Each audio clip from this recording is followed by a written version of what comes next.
माह मुबारक रमज़ान का आगाज़ हो गया है। रमज़ान के आगाज़ का शहर के तमाम मस्जिदों में ऐलानात किए गए। साथ ही हुकूमत की जानिब से आयद किए गए कोविड के गाइडलाइन पर अमल पैरा होने की भी अपील की गई। रमज़ान में इनफरादी इबादतों पर खुसूसी तवज्जो देने की भी नसीहत की गई। रमज़ान में मुसलमान मस्जिदों से वाबस्ता हो जाते हैं। आम दिनों के मुकाबले ज़्यादा तादाद में लोग मस्जिदों में नमाज़ों का अहतमाम करते हैं, लेकिन मौजूदा कोरोना के हालात में हुकूमत की जानिब से जारी किए गए अहकामात के मुताबिक मस्जिदों में बड़े पैमाने पर नमाजों और इफ्तार का अहतमाम नहीं किया जा सकेगा। इस पर पाबंदी लगा दी गई है। हुकूमत के इन्हीं अहकामात के बारे में मालूमात देने और इस सिलसिले में मस्जिद कमेटियों के जिम्मेदारान और उलमा की जानिब से क्या कुछ तैयारियां की गई है, इसका पता लगाने के लिए इतवारा पुलिस स्टेशन में पुलिस इंतजामिया की जानिब से एक अहम मीटिंग का इनेकाद किया गया। मीटिंग में उलमा के अलावा मुख्तलिफ सियासी पार्टियों के लीडरान भी मौजूद थे। मीटिंग में ज़िला एसपी प्रमोद शिवाले ने भी बतौर ख़ास शिरकत की और लोगों से कोविड के गाइडलाइंस पर अमल पैरा होने की अपील की, जिसके तहत मास्क और सैनिटाइज़र का इस्तेमाल करना है और समाजी दूरी का ख्याल रखना है। इसी तरह बिला ज़रूरत घरों से बाहर नहीं निकलना है।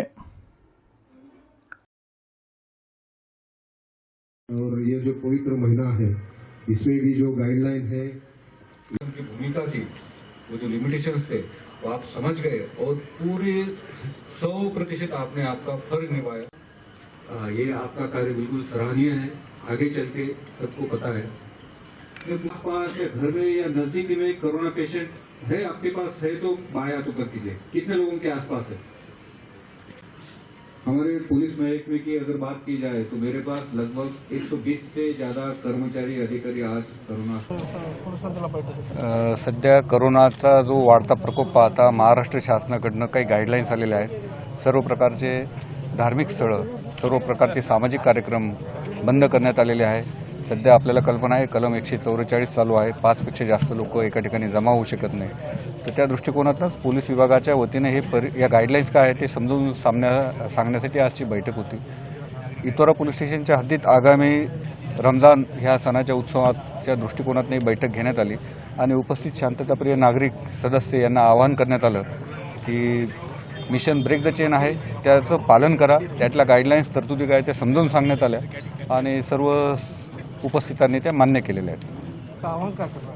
आव्हान हेच की कोरोनाची परिस्थिती पाहता प्रत्येकाने मास्कचा वापर केलाच पाहिजे, सॅनिटायझरचा वापर केला पाहिजे, फिजिकल डिस्टन्सिंगचा वापर केला पाहिजे आणि कोरोनाचा प्रकोप वाढणार नाही याची प्रत्येकाने खबरदारी घेतली पाहिजे। सर, अभी रमज़ान का पवित्र महीना है, इसमें कमी जो है तो कितने लोगों की इजाज़त दी आपने क्लियर नहीं किया है? गवर्नमेंट के जो गाइडलाइंस है इसके मुताबिक सभी तरह के प्रार्थना स्थल, धार्मिक स्थल बंद है। तो आह्वान यही किया गया है कि जो भी आप इबादत करोगे, प्रार्थना करोगे, हर कोई अपने घर घर में करेगा, इस तरह का आह्वान किया गया है। 14 तारीख आंबेडकर जयंती भी आंबेडकर जयंतीच्या अनुषंगाने सुद्धा ब्रेक द चेनच्या गाईडलाईन सगळ्यांना समजून सांगण्यात आलेल्या आहेत।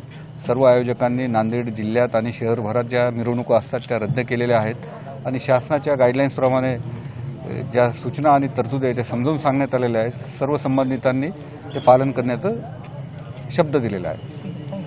आज माननीय एसपी साहेब यांच्या अध्यक्षतेखाली इतोरा पोलीस स्टेशन येथे शांतता कमिटीची बैठक घेतली।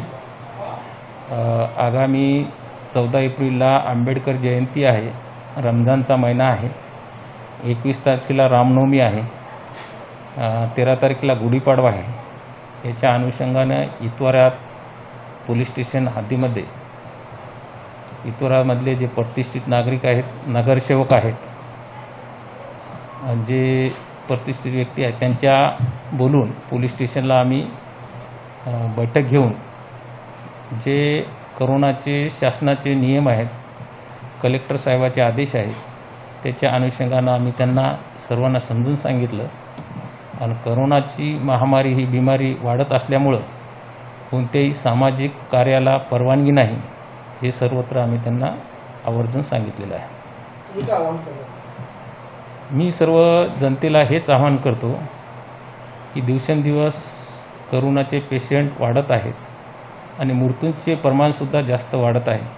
त्याच्यामुळे कोणताही सार्वजनिक सण उत्सव साजरा करू नये।